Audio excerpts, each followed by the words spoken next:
bagaimana peran Kompolnas sejauh ini melihat banyaknya ya boleh dibilang ini juga salah satu pelanggaran yang terbukti begitu dilakukan oleh penyidik Polda Jawa Barat. Ini terbukti di persidangan, sudah putus pra peradilan. Obstruction. Obstruction. Ya, dari awal saya sudah katakan, jadi dalam menentukan seseorang menjadi tersangka itu harus berdasarkan bukti-bukti yang benar. Nah, dalam konteks penyidikan itu kan ada upaya paksa. Waktu kita melakukan upaya paksa penyidik harus ada yang ngawasin, namanya juga upaya paksa. Pasti ada cara-cara yang di luar dari kebiasaan yang melawan segala macam. Nah, fungsinya itu harus ada pengawasan. Yang tadi sudah dikatakan ada Irwasda, ada Wasum, ada Wasdik. Dan memang gini ya, dalam sistem kita ada kelemahan kerjasama dan koordinasi. Waktu dilakukan SPDP sebenarnya itu jaksa itu harus ikut gitu loh untuk menilai semua bukti. Nah, kelemahan kita di Indonesia ini sampai saat ini peran koordinasi SPDP itu tidak berjalan dengan baik. Sehingga penyidik melakukan sendiri nih, menganggap dirinya benar begitu untuk mengumpulkan bukti. Sayangnya laporannya mungkin ke atasan juga baik, padahal atasan juga menganggap dia baik juga.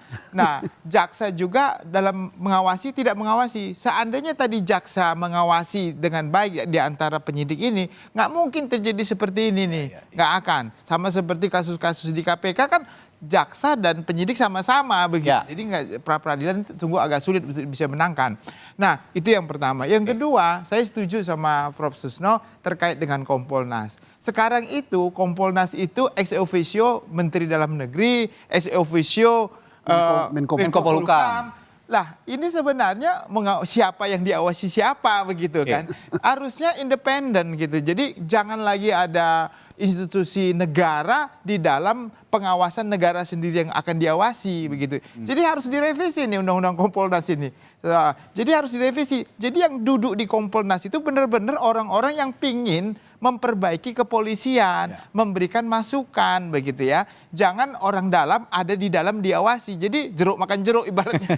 Dalam konteks kita kan ibarat jeruk makan jeruk begitu kan. Nah, itu yang harus diperbaiki. Yang kedua, pengawasan melekat ya dari Irwasda dan Propam itu juga sangat penting. Jangan karena satu atap sehingga ya udahlah sama-sama gitu. Jadi jangan senggang. Jadi sistem kepolisian kita ini harus diperbaiki supaya pintar penyidik ini melakukan itu harus objektif. Hindari yang namanya contohnya dia orang kecil jadi suka-suka hati saya ditekan, dipaksa, disudut pakai apa. Itu sistem jadul itu ya. Nggak perlu itu. Jadi nggak akan pintar kita kalau pengakuannya datangnya dari tersangka saja.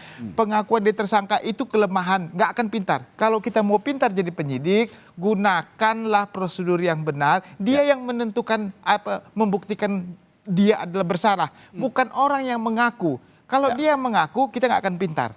Nah, jadi penyidik harus berdasarkan cara-cara yang benar sesuai dengan KUHP dan objektif. Dan sekali lagi, kalau kasusnya tindak pidana terhadap badan seperti ini, penganiayaan, pembunuhan, itu scientific crime evidence itu harus ada, wajib sekarang hukumnya. Karena teknologi sudah memungkinkan. Sudah canggih. Teknologi sudah memungkinkan, dan itu akan lebih gampang bagi penyidik. Nah, jadi ilmu saintifik penyidik ini harus di-upgrade menurut saya. Dari mulai di level Kapolres, Polsek. Nah, ini harus dibenahi. Jadi perlu biaya ya nggak apa-apa untuk memperbaiki sistem kepolisian yang lebih baik ke depan. Nah, lalu menghargai dan setiap orang itu adalah presumption of innocence ya. Praduga tak bersalah itu penting sekali dalam proses peradilan kita. Jangan lalu menganggap orang itu presumption innocent. Menyatakan dia dulu bersalah baru cari bukti, nggak boleh. Harusnya tidak bersalah dengan bukti yang saya miliki berdasarkan pengetahuan saya sebagai penyidik dan teknologi yang saya miliki, Anda bersalah berdasarkan bukti ini. Itu baru dia dinyatakan bersalah gitu. Itulah konsep sebenarnya yang kita miliki dalam proses. Jadi saya sangat berharap dengan keadaan putusan hari ini kita cinta sama polisi, kita kepolisian ini bisa berbenah dalam semua. Jadi jangan lagi beranggapan nanti di masyarakat saya nggak mau lapor polisi. Nah, Kenapa itu saya yang nggak mau ditakutkan lapor itu. polisi? Karena kalau saya kehilangan ayam, nanti saya kehilangan kambing. Nah gitu kan. Kehilangan kambing, jangan lagi ada asumsi seperti itu. Jadi objektivitas kepolisian harus dibangun dari sekarang. Momentum ini bagus sekali gitu loh. Untuk memperbaiki kepercayaan masyarakat terhadap kepolisian, bahwa kepolisian itu objektif, tidak tumpul ke atas, tajam ke bawah. Nah itu yang harus konsepnya seperti itu. Oke.